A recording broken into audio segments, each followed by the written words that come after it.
Hey, what's up everyone? Welcome to another edition of WePCtv's I Want My MP3.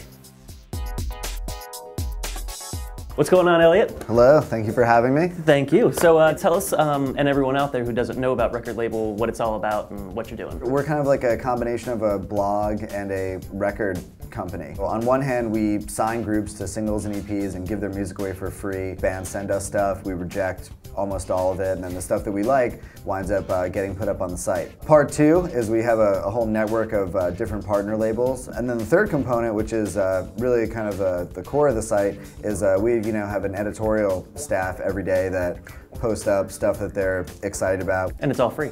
And it's all free. And it's all free. Nice. And it's legal.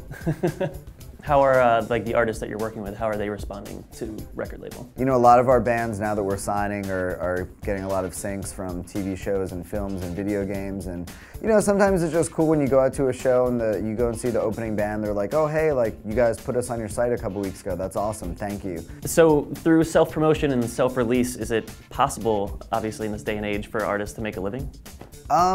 Well, it all depends on what your sort of notion of making a living is. Paying the bills, playing in front of good people. Sure, oh yeah. Making good music. Absolutely, you know, I think that there are some labels that do a great job and have done a ton for their artists. I think there are others where the artists have said afterwards, hey, you know what, we probably would have been better off just, you know, figuring this out on our own.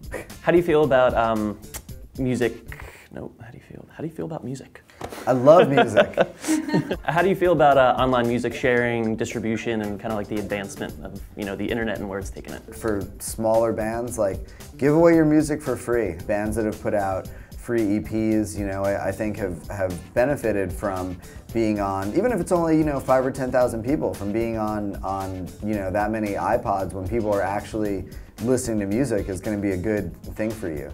I think that's kind of the thing, about file sharing and all that, is that it's not so much that people are like totally averse to paying for music. People just want it now. I think that's a big reason why people download stuff. You know what I mean? Is that you need that instant. You know, I mean, how many times have you been drunk or tired late at night and you're on iTunes? You're like, oh man, I really need that Agnostic Front song from 1989 at CBGB's. What's the last thing you downloaded? It actually was an Agnostic Front record. I can't believe I'm saying this on camera. How have computers changed, the entire music process? I know it's a big question. Jesus. Well, I'd be making a lot more money if I knew, if I had a more nuanced answer for it. 10 years ago, I came out of more of like a fanzine, sort of photocopied world, bootleg Kinko's cards and all that. Now it's like, there's tons of people who are posting about music and writing about music they love every day. So that's kind of one end of it. And the other end is just straight up distribution. You can get music to anyone in the world. I mean, I know it sounds so corny, but you can get music to anyone in the world in 10 minutes. And like, you kind of can. So what do you want, you work on computers every day. I do. So what do you want computers to do for you in the future that they can't do now? Maybe if they could just handle some menial tasks, like they go to the post office and mail record label t-shirts to kids who ordered them, that would be phenomenal. It's like a robot. Like an intern robot. That actually, so there you go. I would like a robotic intern. What would you name it? Robbie. Herschel.